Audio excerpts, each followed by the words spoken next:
അപ്പോൾ high guys, അപ്പോൾ ഇതാണ് നമ്മുടെ യൂട്യൂബിലത്തെ ഫസ്റ്റത്തെ വ്ളോഗ്. ഇന്ന് നമ്മൾ കണ്ടാൽ പോകണോ പാടത്ത് കറങ്ങാൻ പോവാണ്. കറങ്ങാൻ പോയിച്ചാൽ ജസ്റ്റ് എല്ലാവരും ഉണ്ട് കാണിച്ചാൽ കേട്ടോ. നോക്കട്ടെ അണ്ട പിഞ്ചുണ്ട്, ലച്ചുണ്ട്, ചിപ്പിയ നോട്ടെ. ആ മറ്റേ മുന്നിൽ മിന്നുണ്ട് കേട്ടോ. നോട്ടെ മിന്നു അതാണ് അപ്പൂപ്പനാടിയോ. ആ അപ്പൂപ്പനാടി. അപ്പം നമ്മൾ പാടൊക്കെ ഒന്ന് മൊത്തം എക്സ്പ്ലോർ ചെയ്യാൻ പോകുന്നുണ്ട്. നമ്മളെ പാടം തന്നെ, നമ്മളെ സ്വന്തം പാടം, നമ്മളെ സ്വന്തം വെല്ലിച്ചിൻ്റെ പാടാണ്. കണ്ടോ, വാഴ, കവുങ്ങ്, എല്ലാ സാധനങ്ങളൊക്കെ ഉണ്ട്.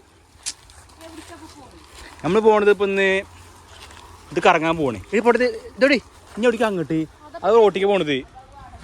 നമ്മളിനി ഇത് മൊത്തം കറങ്ങിയാണ്ട് ഇങ്ങനെ എക്സ്പ്ലോർ ചെയ്ത് കവുങ്ങ് തെങ്ങുണ്ട് നോക്കിച്ചേ, കവുങ്ങ് അടക്കണ്ട് നോക്കുക. അതെ, തേങ്ങ പറിച്ച് കരിക്കൊക്കെ ഇട്ട്. എവിടെ എന്താണ് അവിടെ കൊല നടക്കുന്നുണ്ട്. അപ്പൊ ചിപ്പി പറയുന്നത് അവിടെ ഒരു കൊല ഉണ്ട് എന്നാണ്. എന്ത് കൊലയാണ്? വാഴക്കൊലയാണല്ലേ എവിടെ? സോ ഗൈസ്, അവിടെ നല്ലൊരു ഞാലിപ്പൂവന്റെ കൊല. ഞാലിപ്പൂവൻ കണ്ടോ ഗൈസ്?